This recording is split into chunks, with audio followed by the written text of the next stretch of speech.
Hey, how you doing? Welcome back to Vinny the Axe. So a little bit of a channel update. Was out sick for a couple of weeks, had that flu thing that was going around, coughing my brains out, doctor's visits, antibiotics, the whole thing. Anyway, I'm on the mend. I'm almost at 100%. So I was thinking, I haven't done a guitar collection video this year, so I figured, you know what? Let's go through the guitars and see what I've collected this year and what's actually stayed. And then see what you guys think. I was thinking about offloading a few. I'm not really sure.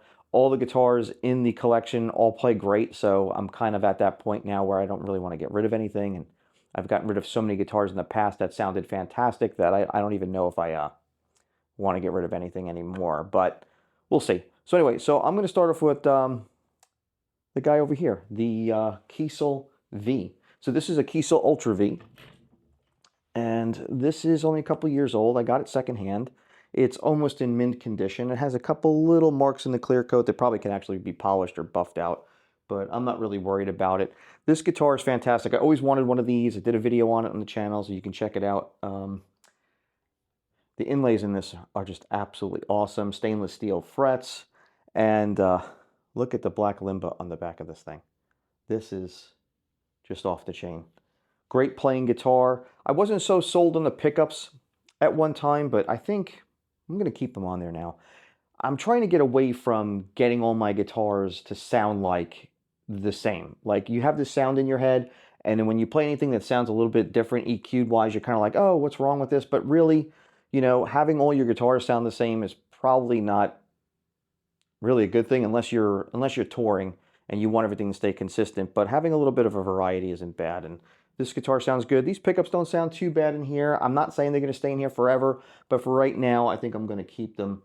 And quite pleased with this guitar. And I have fond memories of the Ultra V. I've owned one in the past. I should not have sold. It was all blacked out, and had red and black pickups in it. It was fantastic, and I sold it stupidly, and finally was able to get this one. I just wanted something that looks a little bit more, looks heavy metal, but yet old manish at the same time. So this is kind of like in that vein. So anyway, great playing guitar, and I've had a lot of fun with it, and I'm going to keep it. This is a K-Line, and this is a Mike Zito signature model guitar. Now, I hate to say it and sound like a jerk, but I didn't know who Mike Zito was until I actually purchased this guitar. Now, this was, like I said, a signature model that came up from K-Line. And after doing some research on Mike Zito, after I purchased this, I found out that he had just signed an endorsement with Paul Reed Smith. So I don't know what the deal is, but these came up for sale, two of them on Reverb. One was red, one was this, obviously this color. And I didn't care for the red so much, but this one looked really cool. So I wind up buying it through a company on Reverb, which I found out was an intermediary for Mike Zito, because this came from Mike Zito himself. It had his name and his address and everything to me. So that's kind of cool, and it's signed by him on the back of the headstock. This thing plays great. It has K-Line's own pickups in it. It's got a little bit of a hottish PAF style humbucker in here, vintage style single coils. It's got jumbo frets on it, and it plays fantastic. This is probably, has to be one of the best custom shop boutique-ish Stratocasters I've ever owned.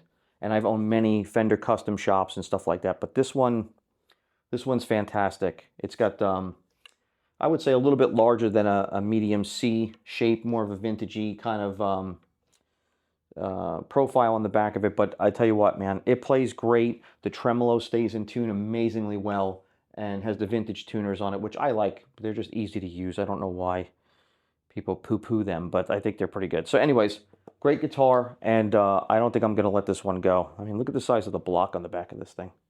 Unreal. This is a Nash. I think this is an S63, I want to say. And I've had this listed a couple of times for sale. I don't know why. Every time I pick it up and play it, it sounds so good.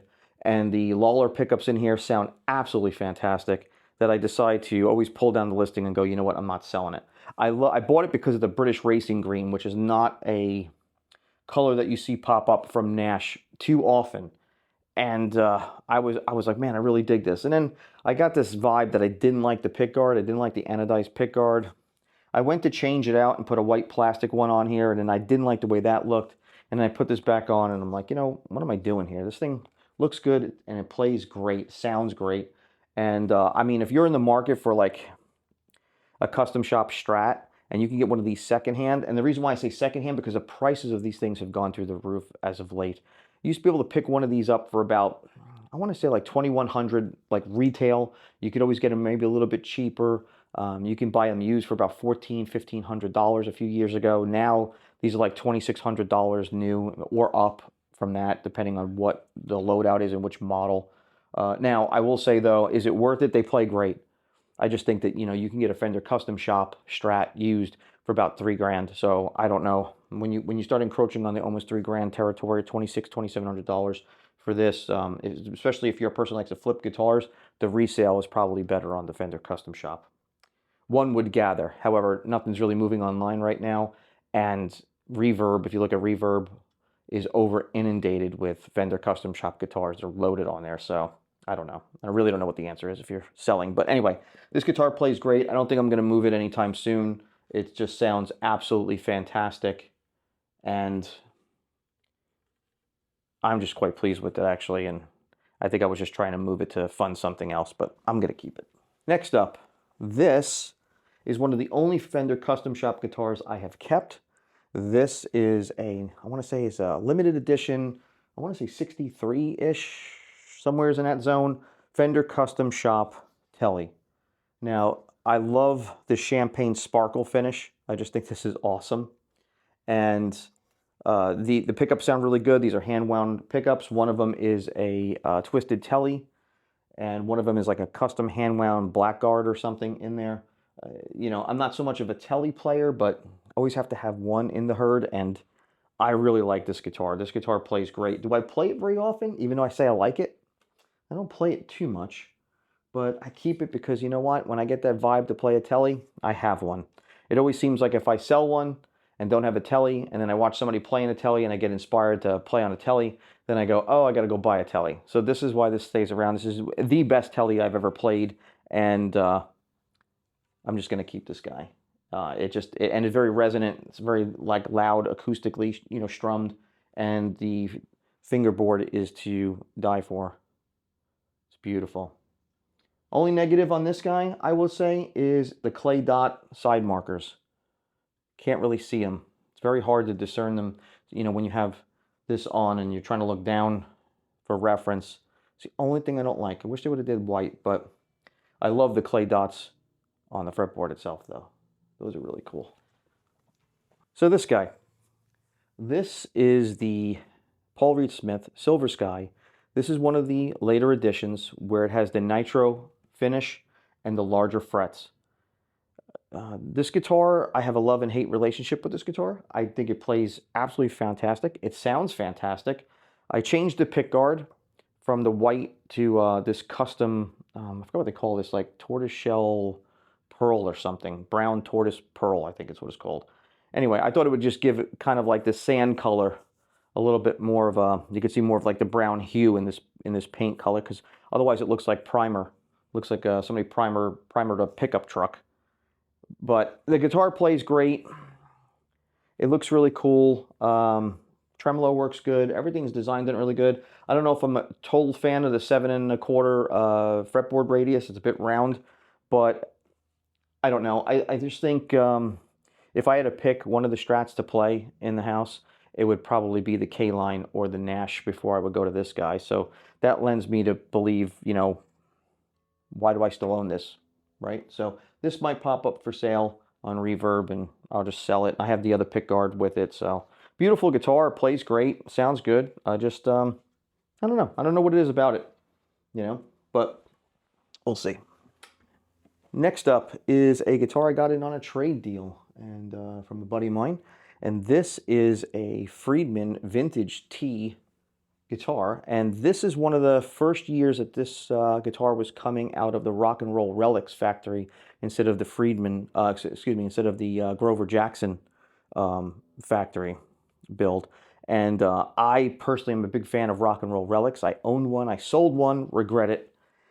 And I think they do a really good job of making guitars, and I love how they do their paint work.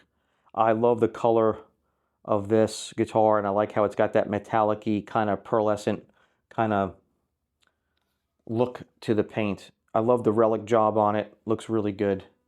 And this guitar plays absolutely outstanding. The only negative on this guitar, each one has maybe a negative, I don't know. Obviously the V's negative is maybe I don't like the pickups and you can't, it's hard to play sitting down. The K-line guitar is, what's the negative on that? I would say that maybe the frets are, the jumbo frets are just feel a little weird on that guitar, like they don't belong, but I mean, it's cool. The Nash, I would say probably the pickguard. I'm just not a fan of that pickguard. I told you about the dots on that. The PRS, I don't know. And then this guy, the only negative on this is the locking vintage tuners. I don't understand them. I mean, I understand how they work. I just find them a bit, I don't know, pointless really. I think regular vintage nice tuners would have been fine. They don't need to be locking. I mean, it does clean up the headstock a little bit so you don't have all the winds up there, but I don't know. I just think it was something that didn't need to be done. The nut is cut absolutely fantastic on this. The fretboard is gorgeous. The guitar plays like $1 million. This does not have the standard 3 brass saddles. It's got the individual adjust, which is perfect for this guitar. I wish this had double humbuckers, to be honest with you. I'm not a P90 guy. I don't know why. These sound great. These are Friedman's own P90s. But man, this would so rock if it had like double humbuckers in it. But anyway, then you know what? Then what's the point? Like at least I have a P90 guitar in the herd. Remember we talked about like not having guitars that all sound the same in the collection. So this has got that, it's got its own vibe going on. I really do like this guitar. Plays great. Now this is the third pickguard I've ordered for this. It came with a pearloid one, which I'm not really into the pearloid. Then I put this like snakeskin looking something or other on here. Thought it would be a cool idea. Nah. And then you know what? I was like, I'm just gonna get white, and you know, I think this works. I think it makes it. I like that it's got the spoke wheel, truss rod adjustment at the bottom, which makes life easy, and just an all-around great guitar. I love Friedman guitars. I've owned several of them in the past. Had one I should not have got rid of. Actually, two. Two I shouldn't have got rid of, and I had 2 other Tellys that were just like, eh. But this one is my first one, I want to say, or maybe the second one from the Rock and Roll Relics factory. The other one was a hot pink one that I sold to somebody. I did a video on it. You should check it out. It's pretty funny. But that guitar was awesome too, and I shouldn't have sold it. I think it was the color. I think it was hot pink, and I was just like, probably never gonna play this anywhere. So, anyways, but yeah, here, great guitar. I just recently picked this up in a trade deal from the same guy I got the Friedman from. This is I want to say this is a 2020. I think this is a 2020 Music Man Majesty. I just did a video on it. Go to the channel, check it out after this. This guitar is superb. This is called Pink Sand. I don't know how it's going to come up in the video. It looks probably a little bit more red in the video, but it's got more of a pink hue to it. And just what a gorgeous guitar. I'm really surprised by this. I didn't think I was going to like this at all, and I got this all set up, and this thing just plays like a race car. What a machine this thing is. It's unbelievable. Sounds great. I don't use the Piazzo, whatever that is, acoustic thing. I don't use that, but as far as the magnetic pickups, the DiMarzio sound great in this, and just what a fantastic guitar. It is literally built for speed and comfort. It's light. It's the body's on the smaller side, and just really good. Really pleased with this guitar. Really nice. I don't need all those electronics in there, honestly, but I don't think you can even find a Majesty. If you can, leave it in the comments below, but I don't think you can find a Majesty without the acoustic pickups in it. But locking tuners, great guitar. Hats off to Music Man. I've owned several Music Mans in the past, never had a problem with them. They're all good guitars. I just was really surprised by this. I didn't think I was going to like it, but I like it quite a bit. Next up, this guy, JTG, James Tyler Import version. I got one of the first batches to come out of the factory. I was so stoked for this guitar, and it is fantastic. I can't tell you how good this guitar is. It's unbelievable how well it plays, how it sounds, the paintwork, everything's fantastic on it. The fretboard is great. You know, if you watch one of my videos, there was a little bit of like, I think some squeeze out residue, which I cleaned up. It wasn't an issue. The guys at Tyler Rich over Tyler is awesome. You know, my hat's off to them. They're super, super nice people over there. And matter of fact, I contacted them because I wanted a different pick guard, and they custom made this pick guard for me and the back plate because it had the white perloid thing on there, and it had this whole like Steve Vai white gem thing going on with the white perloid and the gold hardware. I'm not even a fan of the gold hardware, but that's how it comes. I'm not changing it out. Locking tuners on there. The headstock's a love-hate thing. People either like it or they don't. It doesn't bother me. I think it's actually kind of cool looking now. I think it grows on you. The more and more you like stare at, the more you tend to like it, possibly. Anyway, it's got the truss rod adjustment at the heel. And I'll tell you what, great guitar. It's got their own homegrown build import pickups, which are supposed to mimic very close. They work pretty hard, from what I understand, to get these to sound very close to their USA ones. And I have no ambition to change them out. They just sound great. What a great guitar. If you get a chance, check out the video. I think I did a couple of videos using this guitar, and it just is outstanding. Really outstanding. So anyway, there you have that. And if you're looking for an import guitar that doesn't super break the bank, I would say, I would look at one of these things. I think the attention to detail is just outstanding. Keeping this guy. Next up, this is a Warmoth build that I did. And I saw this body come up in stock, and it had like a little bit of a blem on it, which you can't even see. It was like looks like a little bit of a, maybe an overspray or something, or I should say like a buildup on the back edge of where the neck plate goes on. Who cares? I got it for such a deal at Warmoth's website. I just snatched it up, and I like the color. It's like a Ferrari red kind of color. It looks really cool. So I had a Vega Trem laying around. I had this neck laying around. I did I think a 3-part episode on this build from a previous build where somebody actually purchased the pink body that I had done and installed some DiMarzios. Somebody offered me money for it and contacted me, and I wound up selling it. But they didn't want the neck, so I had a neck laying around, which I redid the decal to an 80s HM Strat decal, and then did the clear coat on it, kind of like Music Man, where it's taped off. So you just have the glossy headstock, but I have the satiny kind of finish. I sprayed the neck with nitro and put the David Gilmour EMG set in, which is actually very, very cool sounding and very, very different. And I'm quite pleased with this guitar. This guitar plays. Sometimes I wonder when you build something, you're like, man, did I make a mistake doing this? Did I not do this right? Did I whatever? This really came together in the end. I had some issues with the springs, and you could see the whole saga with it, but I put some, I think these are Floyd Rose springs, noiseless springs in here. A new claw under recommendation for one of my subscribers. Put the regular Fender logo neck plate on it. Didn't go crazy with that. Just found one on Amazon and bought that. Put the strap locks on here. But this thing just plays great, stays in tune unbelievably well. The Vega Trem is really good. It has a couple of its quirks, but negative to this guitar, probably nothing. I hate to say that and sound like, oh, I built the greatest guitar. Maybe the only negative is this is their standard slim profile, which feels more like an, I don't know, feels like more like a modern, super modern Fender, or maybe an Ibanez kind of feel. It's not wizard thin. It's on the thinner side, but I'm getting used to it. But the guitar plays great, stays in tune. I was playing it the other night, probably for like 30 minutes, and it stayed in tune the whole time. That was even using the bar and stuff. I mean, you know. And I also had by the way, I also had the reverse tuners on here, locking tuners. I had vintage ones and locking, so I went all modern on this one and got this guy set up. So pretty happy with this guitar. It's not going anywhere, and even if I had to resell it, what are you going to get for it, right? Warmoths don't really hold their value because you're building this stuff yourself. So great guitar. I'm just going to stick with it. This is nice. That 59 inspired by Gibson Epiphone. If you get a chance, check out the video on the channel. This thing is great. It sounds great. It has the custom buckers in it that cost like $500 a pair, which my first experience with these were in a Murphy Lab SG that I had.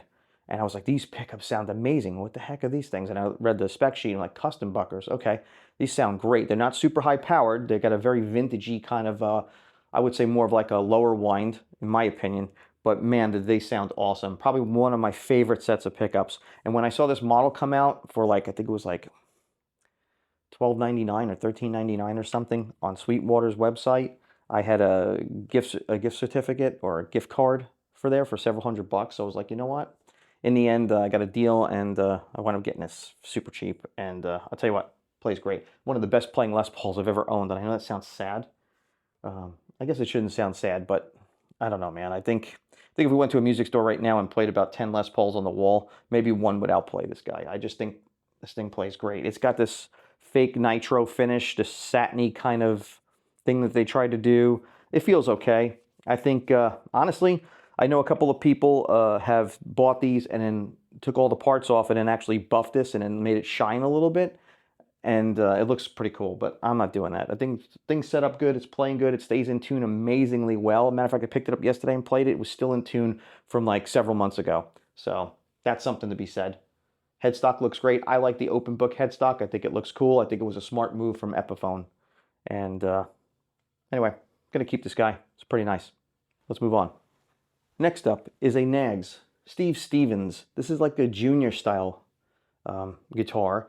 And I was into like Les Paul Juniors for a while. I have to say this is probably the best playing junior style guitar that I've ever owned. And I owned a Murphy Lab custom shop one, which was really good too, but I sold that stupidly. I don't know why. Probably to fund something else. You never know. But I wound up buying this and got it for a deal. And it's got Steve Stevens signature pickups in it. The Rebel Yells, I think they're called, and by Bare Knuckle, and they sound great. This guitar plays great, stays in tune. It's nice and lightweight. Yeah, it's pink. That's probably why I got a deal on it. Usually pink guitars sell less for whatever reason. But anyway, this thing plays amazing. The fretwork's great on it. I love the inlays. They're different than the norm. And I don't think this guy's going anywhere. I put it up for sale a couple of times because I was going to offload it to get something else, but then I came to my senses. And if you're thinking about selling one of your guitars, change the strings on it, put new strings on it, and then just play it for a little bit. It might change your mind. I think sometimes we'll play a guitar, the strings are dead, we pick it up, we go, I haven't played that in a while, and you play it like, I don't know why I have this thing, and then you wind up selling it, and when probably all it needed was some new strings and, you know, to reinvigorate the guitar a little bit, and you wind up, I don't know, it could be a bad thing. Don't listen to me because then you won't sell nothing. That's what's happening with me as of late. But anyway, great guitar. Simple, bare bones kind of thing. It's nice. Okay, next. All right. Cover your eyes. This thing's bright. So I just did video on this guy. I waited over 35 years for Ibanez to reintroduce the 540p2 guitar. So this is the 540p3. This is a supposedly Desert Sun Yellow. I don't remember Desert Sun Yellow looking like a highlighter. I always remembered it has a little bit of a less green pigment in the color, but as I said in my other video, beggars can't be choosers, so I wound up picking this guy up. I'm so happy that they came out with this. It comes in like a color shifting purple, which I wasn't too keen on, and then a black one, which I was on the fence. I was going to buy that, but it doesn't show the outlines of the guitar so well, so I went with the old school yellow. The only thing that the negative on this, I would say, is most likely is the pickups. I changed the pickups out. I did a video on the pickup change to DiMarzio's and put a 3-way switch in instead of a 5. It came with that V8 and that, I think it's like an Infinity dual rail or something of theirs. I didn't think those pickups sounded all that. I wish they would have invested in the design of this to put some DiMarzio's in here and then maybe do like a mother of pearl shark inlays instead of just these standard ones. I think that would have, would have brought the price point up just a hair, but the people that really wanted this guitar and been waiting for it would have spent the money on it, my opinion. But anyway, great playing guitar. It's made in Japan and super excited about it. Check out the vids. This thing sounds great, especially with the DiMarzio's in it now. Next up is the Ibanez Woody Gem guitar, Steve Vai signature model guitar. I was looking for a Gem for years and never really owned one until a few months ago. And then saw this guy come up for sale. I got a deal on it and it's almost in mint condition. And what a fantastic guitar. I'm not a big fan of the burl pickguard and the matching headstock. Wish they would have just, I don't know, wish they would have just left the headstock black maybe and then did something. But I get the whole idea. It's wood, organic, whatever. And then there's a lot going on in this guitar. You got the Divine inlay, you got the gears on these Dark Matter 2 pickups, which I love the color of this like brushed metal kind of silver color. I think that looks really, really cool. I could care less about the gears in here. A plainer pickguard would have been cool, but nonetheless, I'm not going to change anything on it. I'm going to keep it original. Came with the hard case and What a great playing and sounding guitar. It's super, super light. And this is one of the first runs for they only made it for 2 years, but this is the one that actually has the rosewood top on instead of the walnut top. So, and mahogany back. And I put the floral gem strap on it because that's the gem I always wanted, but they go for a fortune now. So, not going to get one of those anytime soon. But this guy plays great. Next up is, I like the other one so much that I bought this one. So this is the blue floral gem. Now this is not the original blue floral that came out, decades ago. This is the new iteration, the premium one, and great playing guitar. These have the Gravity Storms in them, whatever.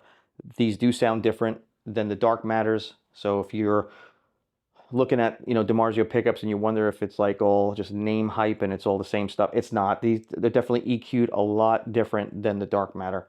So, which is nice. It adds a different flavor to having a couple different gems. You know what I mean? They both sound a little bit different. Anyway, they play great. And anyway, I got this one secondhand as well. It's almost in mint condition. And, I'm going to play them, so I don't really care. As long as it didn't have any dings or dents in it, I'll usually buy something. There's no dents in the fret wire. The fret wire is perfect. The owner that had this put the retrofit locking tuners on, which is kind of cool. Makes string changes a little bit faster. Is it needed? No, but it adds a little weight to the headstock too. But I'll tell you what, great guitar. Again, I put another DiMarzio strap on here. I just think the gems, that's how they look. They look cool. It just reminds me of the late 80s and early 90s. So anyway, great guitar. So as of right now, this rounds out the collection. I'm on the hunt possibly maybe for a headless. I don't know if I'm going to get another Aristides. I was looking at a Strandberg, but I've owned like several of those in the past. I don't think I'm going to go back to one of those. I don't like the indoor neck thing. Some people love it. I'm not a fan of it. So I don't know. We'll see what happens. I'm also maybe would love to buy a Dean Gordon guitar, but I don't know. They're kind of pretty, they're up there in price, and rightfully so. They are a custom boutique instrument. But anyway, as of right now, this is what's in the herd. The only thing I'm possibly going to get rid of is the Paul Reed Smith Mayer guitar. That might go. And then, you know what? Like I said earlier in the video, I'll play it later and go, man, this thing sounds really cool. It doesn't sound like my Nash. It doesn't sound like my K-Line. So maybe I'll just keep it. So this is one of those things. It's hard to let stuff go. All the guitars in the herd all play absolutely stellar. They play just amazingly good, and it's hard to like cut bait with one of them. So I don't know. As far as amps go, right now I'm still using the Blue Guitar Amp 1, and I've been recording with that. So most of the videos that you've been hearing have been the Blue Guitar Amp 1 into the Blue Box IR loader right into my interface, and then either a Boss DD8 delay and some reverb from the unit itself, and that's pretty much it. I just did a video recently of the rig, so it'll show you all the pedals I got, stacked up in front and what's in the loop going into the computer. But other than that, it's really not a lot going on. I'm so pleased with the way that thing sounds. I actually haven't touched my Laney or my Fender amp in a while, and I sold all my other stuff. I got rid of my Marshall Jubilee. That's how much I really like this Amp 1. I'm not endorsed by them or anything. I did an interview with Thomas Blue from Blue Guitar. Amazing guy. He's like a genius. I am just sold on that unit. I think it sounds great. I can't wait for the Amp X to come out. Probably will invest in that. In the meantime, I'm kind of on the hunt for a multi-effects processor, either a Axe FX 3 or the VP4 to go in the loop of the Amp 1. I've been looking at the new Kemper Mark II. Probably not going to get anything from Line 6. And I've been looking at the Fender Tone Master Pro. I know that gets a little bit of hate. There's not a lot of stuff going on with it online, but I've heard a couple of demos with it. It sounds really good. So I don't know. Leave your comments in the below what you're in favor of. Maybe you guys can help me out make a decision. I know Fractal's like the upper echelon in like the delays and reverbs, which I really, really like. I just don't want to go into in menus and like program stuff all day. I really would just more of like a turning knobs kind of dude, and quickly fiddling with something and get it up and running. So I don't know, if you have any recommendations, put it down in the comments below. Anyway, if you like what you see here, please like and subscribe. It does help out the channel. I could use the subscriptions. I hate to beg for them, but it's the only way. I think the thumbs up, the subscription thing, the bell icon thing, I don't know, tells the algorithm to push the channel out so other people can see it. Anyway, I greatly appreciate it. Thanks for watching Vinny the Axe. Take it easy.